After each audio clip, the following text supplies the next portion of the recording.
जय श्री कृष्णा। राधे राधे। कल हमने पौष माह महात्म्य में भगवत गीता का प्रथम अध्याय आप सभी को सुनाया था। आज हम इस वीडियो में दूसरा अध्याय का श्रवण करेंगे, तो मेरे साथ बोलिए जय श्री हरि विष्णु, हर हर महादेव।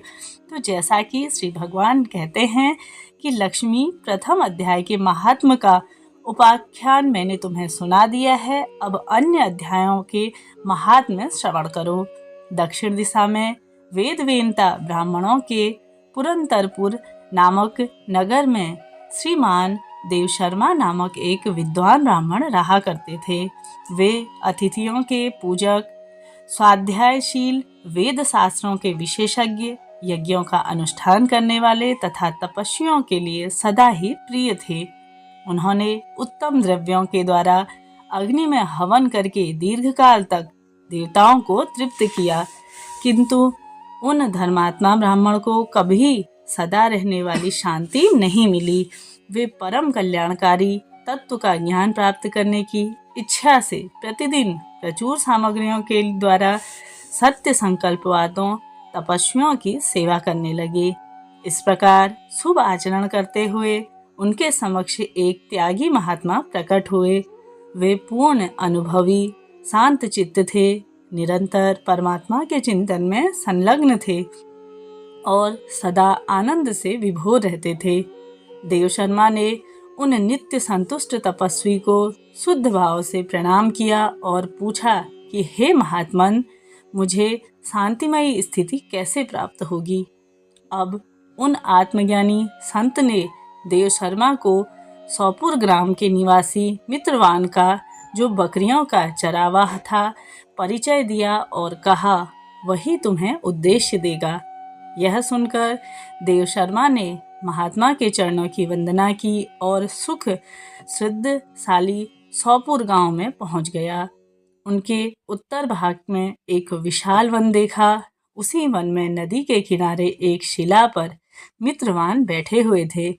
तब उसके नेत्र आनंद रहित और निश्चल हो रहे थे। वह अपलक दृष्टि से देख रहा था।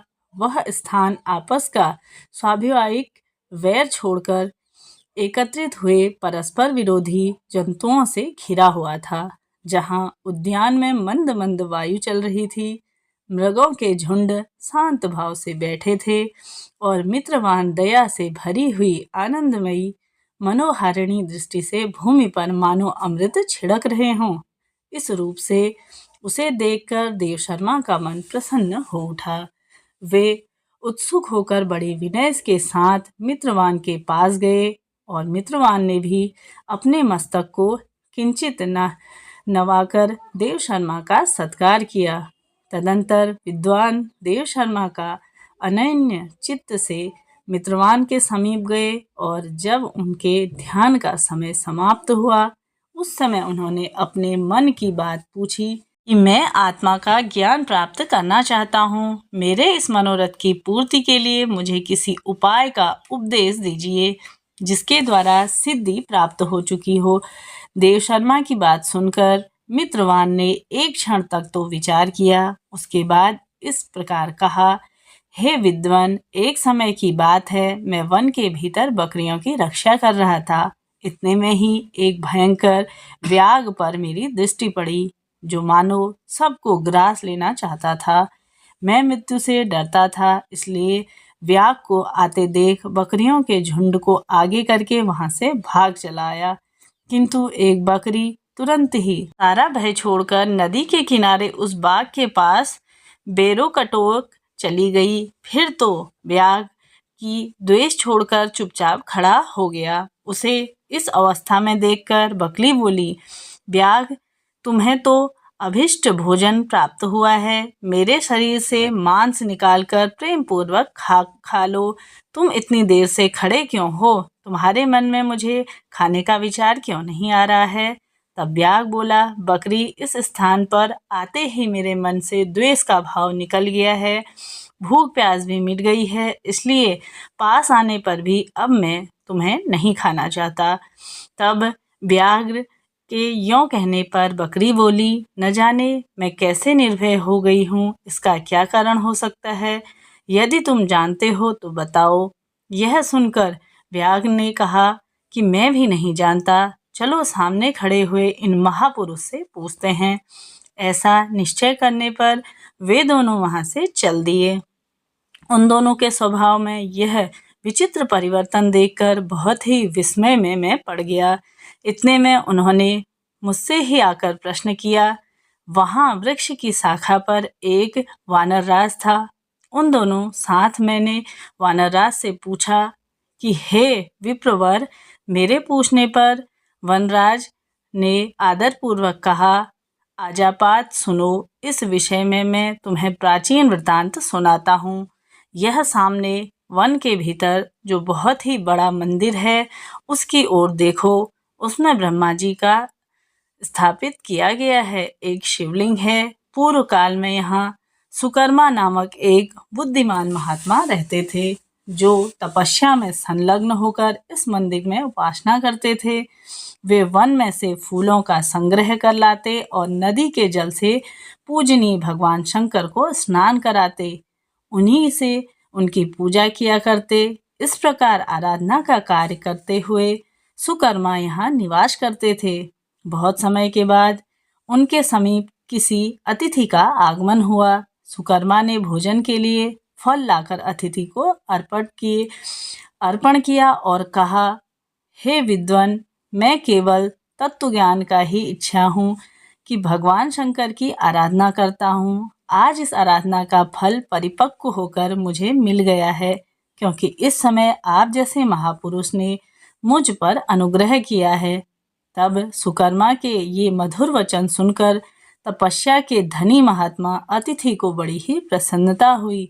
उन्होंने एक शिलाखंड पर गीता का दूसरा अध्याय लिख दिया और ब्राह्मण को उसके पाठ और अध्याय के लिए आज्ञा देते हुए कहा कि हे ब्राह्मण, इससे तुम्हारा आत्मज्ञान संबंधी मनोरथ अपने आप सफल हो जाएगा। यह कहकर वे बुद्धिमान तपस्वी सुकर्मा के सामने ही उनके देखते देखते अंतर्ध्यान हो गए। तब सुकर्मा विस्मित होकर उनके आदेश के अनुसार निरंतर गीता के द्वितीय अध्याय का अभ्यास करने लगे। तदंतर दीर्घकाल के पश्चात अंतकरण शुद्ध होकर उन्हें आत्मज्ञान की प्राप्ति हुई। फिर वे जहाँ जहाँ गए वहाँ वहाँ तपोवन शांत हो गया।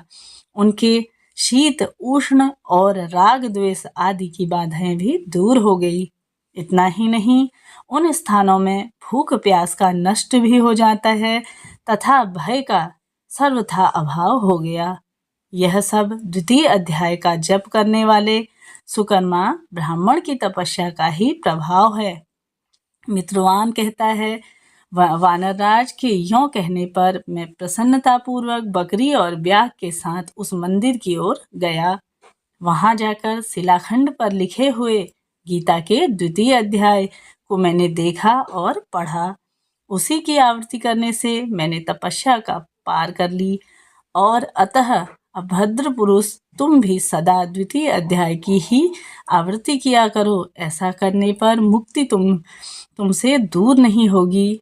और श्री भगवान कहने लगे कि हे प्रिय, मित्रवान के इस प्रकार आदेश देने पर देवशर्मा ने उसका पूजन किया और उसे प्रणाम करके पुरंदर की राह ली।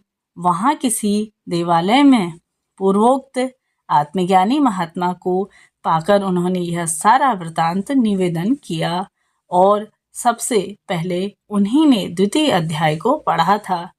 उनके उपदेश पाकर शुद्ध अंतकरण वाले देवशर्मा प्रतिदिन बड़ी ही श्रद्धा के साथ द्वितीय अध्याय का पाठ करने लगे। तब से उन्होंने अनवद्य यानी कि प्रशंसा के योग्य परम पद को प्राप्त कर लिया। लक्ष्मी, यह द्वितीय अध्याय का उपाख्यान है और सभी को यह करना चाहिए। तो बोलिए जय श्री हरि विष्णु। इसलिए हमें भी यानी कि सभी भक्तजनों को प्रतिदिन आप सभी को भगवत गीता का पाठ करना चाहिए, सुनना चाहिए। मेरे चैनल पे आप सभी के लिए प्रतिदिन वीडियो डाली जाएंगी, इन्हें सुनिए और अपने जीवन को सुखमय और सार्थक बनाइए। मिलते हैं नेक्स्ट वीडियो में, तब तक के लिए हर हर महादेव।